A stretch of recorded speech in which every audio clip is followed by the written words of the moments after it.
만물유래는 역사, 문화, 전설, 보원 콘텐츠 채널입니다.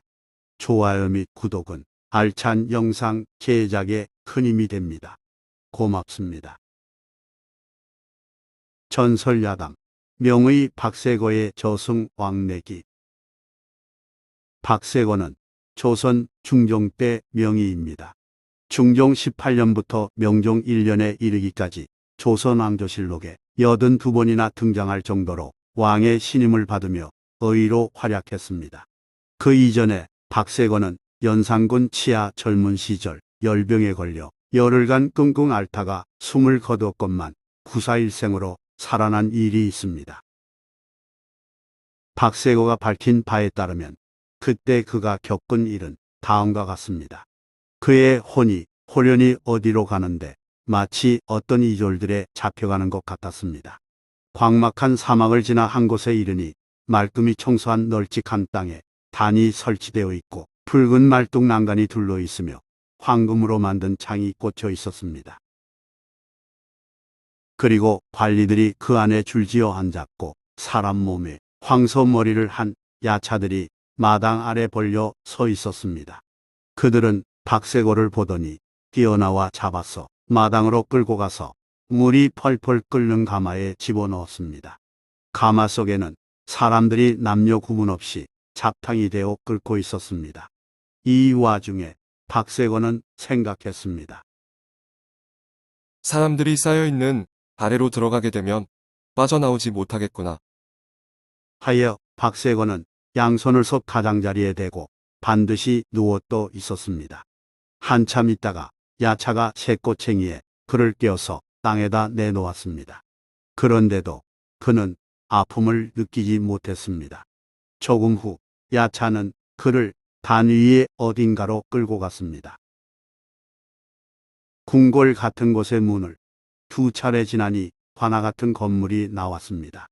면류관을 쓰고 수놓은 옷을 입은 사람들이 탁자를 앞에 둔 채 줄지어 앉아 있었고 주변에는 호위병들이 서 있었습니다. 탁자에는 서류와 장부가 무척 많이 쌓여 있었으며 문서에 판결하는 도장이 찍힐 때 벼락 같은 소리가 크게 울렸습니다. 푸른 두건을 쓴 나졸들은 책상 아래 엎드렸다가 문서를 날랐는데 위엄있고 정숙한 장면이 인간 세상과는 아주 딴판이었습니다. 심판관들은 박세거에게 무슨 일을 했는지 물은 뒤 서류를 살펴보더니 아직 때가 아닌데 잘못 데려왔다며 당황해했습니다. 심판관 중 하나가 박세거에게 다가와서는 언지를 주었습니다.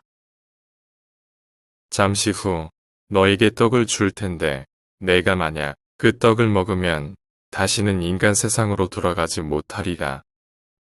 박세거가 엎드려 절하고 땀에 흠뻑 젖어 물러나오자 과연 떡 한 상이 내려지더니 그에게 먹으라고 했습니다.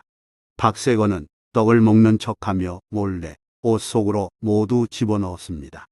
얼마 후 심판원들끼리 뭔가 논의하는 소리가 들렸습니다. 고지역 최종 판결이 내려졌습니다.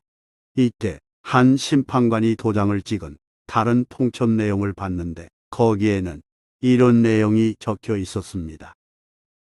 박효산, 윤숙래는 당상계로 올려주고 서복경은 안악 군수를 시킴이 옳다.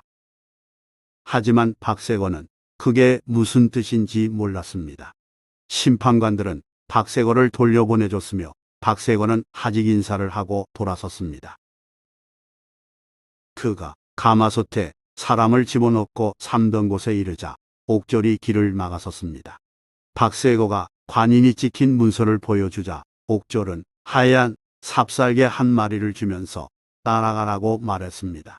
큰 강에 이르러 삽살개가 나는 듯이 건너뛰기에 박세거도 몸을 날려 뛰어들다가 강 한가운데에 빠졌습니다. 그 직후 바람 소리와 물소리가 들렸습니다. 그러다가 문득 눈을 떠보니 몸은 자리 위에 누워 있으며 아내와 자식들이 옆에서 울고 있었습니다. 그리고 친척들이 모여들어 염을 하려고 모든 준비를 해놓고 있었습니다. 염은 죽은 사람의 몸을 씻긴 뒤 옷을 입히고 연포로 싸는 일을 이루는 말입니다.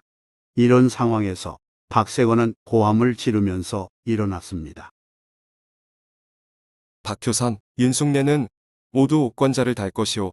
서복경은 군수 인부를 나눠받게 될 터이니 내가 가서 알려줘야 한다.